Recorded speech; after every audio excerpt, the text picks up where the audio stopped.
Okay, so you saw this video before, you saw this car before, like probably a year ago, I guess, when it was a simple 500 pound install with a DSP, which you have hidden right there. That's a Helix DSP Mini. It has 8 channels, and we have here a 5-channel Hertz amplifier, and it's basically two-way front end, so factory mid bass. And now a while ago we installed these widebands. So these are hybrid audio 3LSE, I think. So yeah, don't look at the install, it's a bit janky, but we went for PVC end caps, which cost us literally £5 instead of £100 for the aluminium pods that you can buy on eBay. And yeah, that's the tuning. So I'm gonna share the tuning now, because the previous tune was done only with the mid bass and nothing else. So it plays very nice. It has center where it's supposed to be. The only problem now is that this car has absolutely no sound treatment. So if I listen to music like this, everything is rattling. This one, and yeah, it might need some sound treatment a bit later. But yeah, let me show you the RTA of this car. Okay, so the only reason why he came to me today is because his little one, how old is he? 5, 6? 5. 5, yeah. The 5-year-old was playing with the levels on the amplifier and it screwed up the balance. So basically that was the only reason why he came.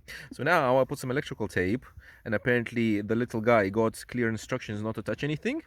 But now, even if he tries to, he won't be able to touch anything. So now it's all good. And these are all the measurements from that little blue car. I'm just gonna remind you, because probably nobody watched that video, I'm gonna link it in the description as well. It's a Honda Jazz, extremely budget system. Initially it was just a DSP, 5-channel amp, and factory mid bass and a subwoofer, and that's it. So just 3 speakers. Then we decided, we found a very good deal on those widebands. So we didn't really choose them, but it was the only thing that we could buy at that time, and it was super cheap. Like, I remember, like 120, 140 pounds, something like that. Very, very cheap. So we installed those, and now I'm gonna just run very quickly through the measurements. So left mid and right mid. Right mid. There we go. So the crossover is 300 hertz, and these are widebands. Again, they're not 100% on axis, hence the top end is falling. And as well, I think with most widebands you don't have that much top end, but they do play like up to 18, 17k, which is fine. And here at this area, around between like 300 and 7, you can see this massive peak. So this massive peak is going to be all the time if you're going to have mid-ranges in a small sealed pod. So this is typical for pods. And if you don't EQ, even if the response is quite linear, even if you don't EQ, it's going to sound, as Peter says, honky. Like if you would like that. So yeah, if you have pods with no EQ, it sounds honky. You need to EQ this peak down, and the smaller the enclosure, basically the higher the natural roll-offs are gonna start, and the bigger the peak is gonna be. The more space you're gonna give them, the mid ranges, this peak is gonna be low, less peaky, and is gonna extend. So this was crossed at 300 hertz because I thought it's gonna be a safe crossover, and we didn't have any problems with the mids. So left, let's see, left mid, that's with the crossover 300 hertz, and then after EQ, lower it down. Same with the right mid, and after EQ, lower it down. And again, oh, this one, you see it's not perfect. It doesn't have to be perfect because again, it's not competition level, it's a daily. So it's perfectly fine. Then the mids, both together playing, they sum up very nicely. There you go. There's a little dip here, but it's fine. It's a very narrow cue. It's not really audible. And then the mid bass. So the mid bass again is factory paper, and they do play. If I'm just gonna move the mids, they do play everything from the last tune. If you saw the previous video, I just tuned this flat, but they do play literally everything. So the most surprising thing is, so this is the left, right. So right one is the driver side, yeah?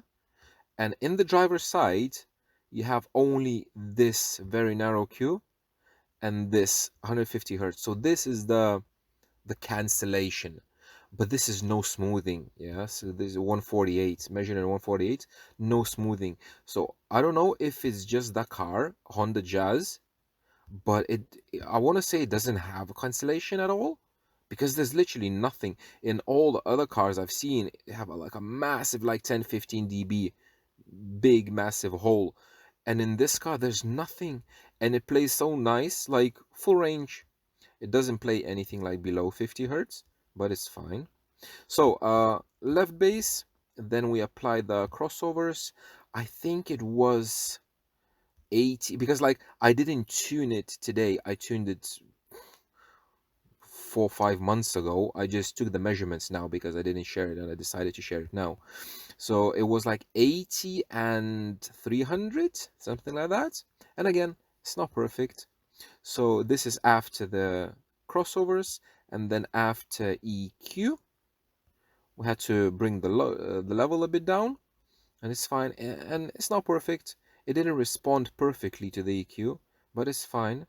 So that's the left one. Now right bass, crossovers to bring it down, and then right bass EQ. And as you can see, the bottom end matches very nice, the top end not that nice, but for some reason I think I didn't have much time to tune it properly, but it just left it like that. And both playing together sums up. So this, you can see it doesn't look like it's sum, but again, this is much lower level, so it's not that bad. This so we have bass. Now subwoofer. The subwoofer is a single 12-inch Alpine Type R, oldie but goodie, and you can see the typical cancellation, the car cancellation at 82 hertz, 80 hertz, and it plays down to like 26. But this is a massive peak. So this massive peak is because it's in a small 1 cubic foot, tiny sealed enclosure. This is the massive peak.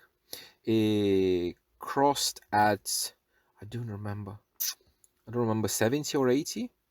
Just crossed all of this peak, and then after that bring the peak down, all of this peak down, and it plays down to 25 hertz.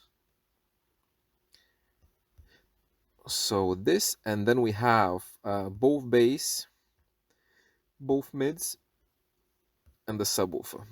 So these, and when I play sub with the mid bass, we have this.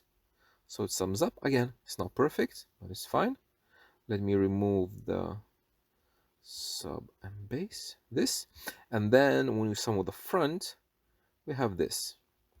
Again, nice summation.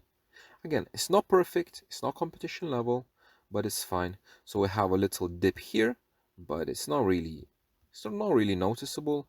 A tiny bit dip here. So this is from that passenger mid, I think it's the passenger right bass EQ. Is it there? Yeah, so this is from the right mid bass. Tiny cancellation there. What is fine is not that. And this peak, I think, is something with a measurement because it was not there, but it's fine. And if I apply some smoothing, let's apply 1/3, just like that. It's pretty damn good. And considering that this system, it was 500 plus the mid-ranges, like I don't remember, 150, let's say, so 750 for everything, and it plays really, really nice. The only thing that is missing is the sound treatment in the doors, but yeah, nice rising response. So you have like very flat and linear, a little bit less top end is fine, and rising steadily. I could have fixed this, but again, it's fine, and it plays down to 25 or something. So let me remove the smoothing again. No smoothing. There we go. Yeah. So very fun, nice little system, plays very, very nice. I'm very happy about it. And yeah, thank you very much for watching, and I will see you in the next one.